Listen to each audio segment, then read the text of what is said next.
So I recently had a neurodivergent follower ask me how to deal with eye contact anxiety. And so I wanted to address that. And as a social anxiety therapist for over a decade, I've had a lot of amazing neurodivergent clients who can learn new strategies for communicating and socializing. So let's talk about eye contact. So one of the first things to recognize is that it's okay not to constantly make this, very direct eye contact, because staring too long at someone can make people very uncomfortable. So I want to just let you know that it's okay to actually take breaks. It's very natural to kind of look off to the side. In fact, you'll see me do it all the time in my videos, because when I'm processing, grasping language, what to say, I will often look up to the right. And so know that looking away is how our brain processes, and it's okay to do that. It's okay to take breaks from eye contact.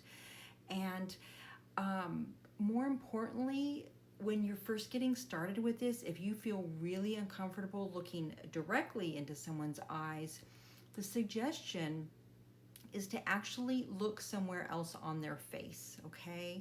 So you can pick a spot. It could be right between the eyes, it could be right above the eyebrows, kind of like more towards like the center of the face in this general area. But just pick a spot, because the person on the other end will have a very hard time noticing that this is what you're doing. It'll look like you're just naturally looking at someone's eyes. So know that. Pick a spot on the face, practice doing that with someone. You could even practice with a family member, get their feedback, see how they're reacting. And also know it's okay to pause, take a break, look to the side, because that staring is uncomfortable for anyone. So try that, see if it helps. A couple other tips for being neurodivergent is, one, just know that it's okay to set boundaries with people. When it comes to socializing, if there's going to be a social event somewhere where it's going to be super loud, super crowded, kind of rowdy, like, it's okay to set a boundary and know that that might be an environment that you're just never going to feel comfortable in, right? If you feel overstimulated, overwhelmed with all that going on, it's okay to say no.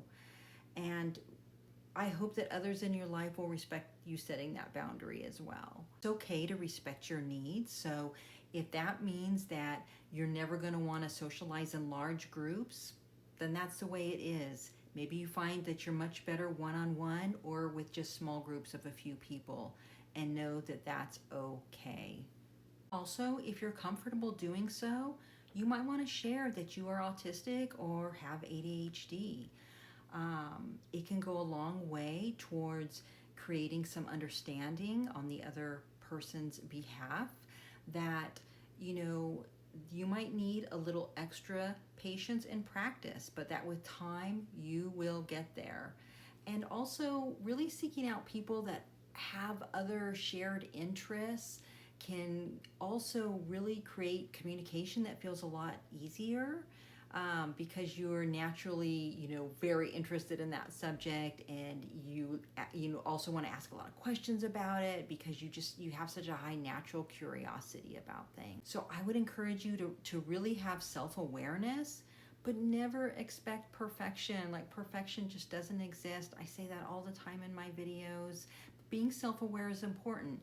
If you realize that while being social that maybe you interrupted, or you said something that maybe was, I don't know, maybe inappropriate or at the wrong time, it's okay to just recognize that, give a quick apology, and then kind of get the conversation back on track. We're human, we make mistakes, it's okay, everybody does it. Most importantly, know that you are just as worthy as anyone else. I hope these tips helped. Take care.